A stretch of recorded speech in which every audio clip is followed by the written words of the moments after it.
तरुणांशी बोलायची इच्छा काय? चांगली गोष्ट आहे. उशिरा का होत नाही, पण आता कुठेतरी जाऊन यांना सुचलं तरी की जेनझी सोबत बोलावं लागेल, तरुणांसोबत बोलावं लागेल. चांगली सुरुवात आहे. पण मला असं वाटतं की तरुण लोकांनी तरुणांसोबत बोललं तर जास्त चांगलं होईल. कारण की तुम्ही जोपर्यंत यंग चेहरे पुढे आणणार नाही तोपर्यंत काही अर्थ नाही अशा डायलॉगचा, असं तरी मला वाटतंय. तुम्ही बोला, त्याच्यात काही हरकत नाही, चांगली स्टेप आहे. पण नवीन लोकांना पुढे आणा, नवीन चेहरे पुढे आणा, ते जास्त बेटर होईल. पण आणि सर शिकलेले चेहरे पुढे आणा. सहसंघचालक आहेत अतुल लिमे, त्यांचं इथं भाषण झालं कार्यक्रमात. त्यांनी हे आंदोलन देशविरोधी ठरवलंय, संविधान विरोधी ठरवलंय. मला वाटतं ज्या लोकांनी गांधींची हत्या केली, ज्या लोकांनी आंबेडकरांचा विरोध केला आयुष्यभर, त्या लोकांनी आम्हाला संविधानावर लेक्चर देऊ नये. उद्या बैठक आहे आणि परवा असं 2 दिवस आहेत असं आम्हाला कळलं. त्याचं बैठकीचं स्वरूप कसं आहे आणि कोण कोण येणार आहे, किती जण येणार आहेत ते ते बैठकीमध्ये आमचं जे आहे, जो आमचं जंतर मंतरचं आंदोलन झालं, त्या आंदोलनामधून काय शिकायला भेटलं आणि पुढे जाऊन काय काय चांगल्या प्रकारे करता येईल त्याचं आम्ही डिस्कशन करू. आणि पुढे जाऊन संघटन आम्हाला कसं देशभर वाढवण्यात येईल त्याच्यावर डिस्कशन होणार आहे. आणि पुढे एकूणच कॉक्रोच जनता पार्टीचा रोडमॅप काय असणार आहे त्याच्यावर आमचं डिस्कशन असणार आहे. किती दिवस बैठक असणार आहे? 2 दिवस. किती सदस्य आहेत?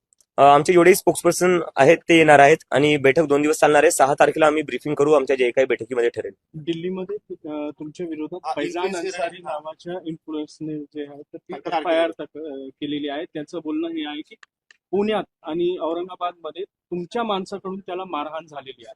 मला माहिती नाही तो कोण, so I won't comment on it. मला माहितीच नाही, मी काय बोलू. पण अशी तक्रार तुमच्या विरोधात होती. तक्रार आता माझ्या विरोधात भरपूर होतील. आता मी प्रत्येक तक्रारीवर काय बोलू. तुमच्या येण्याच्या पूर्वी सुद्धा त्यांनी छत्रपती संभाजीनगरच्या CP ऑफिसमध्ये आता येण्याच्या आधीच मी त्याला कसं मारलं. मला वाटतं पब्लिसिटीसाठी करतायत, अजून काही नाही.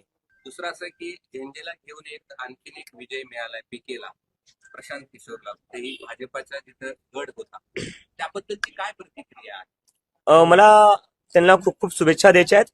आणि डेमोक्रेसीमध्ये असंच असलं पाहिजे. जसं मी थोड्या वेळ आधी म्हणत होतो की RSS जे इंटरॅक्शन करणारे जेनझी सोबत, त्याच्यात तुम्ही नवीन चेहरे आणा. तर प्रशांत किशोर पण हे एक राजकारणात नवीन चेहरे आलेले, जिंकून आलेले, त्यांना खूप खूप शुभेच्छा. आणि असं झालं पाहिजे, जास्तीत जास्त लोकांनी, नवीन लोकांनी पुढे आलं पाहिजे. पण RSS कडून आता मोहन भागवत नाही, बोललो. काय झालंय मध्ये आज जे भेटीला येत आहेत वेगवेगळ्या पक्षाची लोक, राजकारणी लोक, त्यामध्ये शिंदे सेनेचे आमदार मंत्री येऊन इथे गेले. त्यावरून राज्यातल्या भाजप आणि शिंदे सेनेमध्ये वाद निर्माण झाला असं सध्या चर्चा सुरू आहे की तुमच्या भेटीवरून त्या दोघांचं बिनस्तिक का अशी स्थिती. आता 30 वर्षाच्या मुलापासून तुम्हाला एवढी भीती वाटते, मी काय बोलू याच्यावर. म्हणजे ते तर मला फक्त पर्सनली भेटायला आले होते आणि शुभेच्छा द्यायला आले होते. दुसरं तर आमचं काही बोलणंच झालं नाही.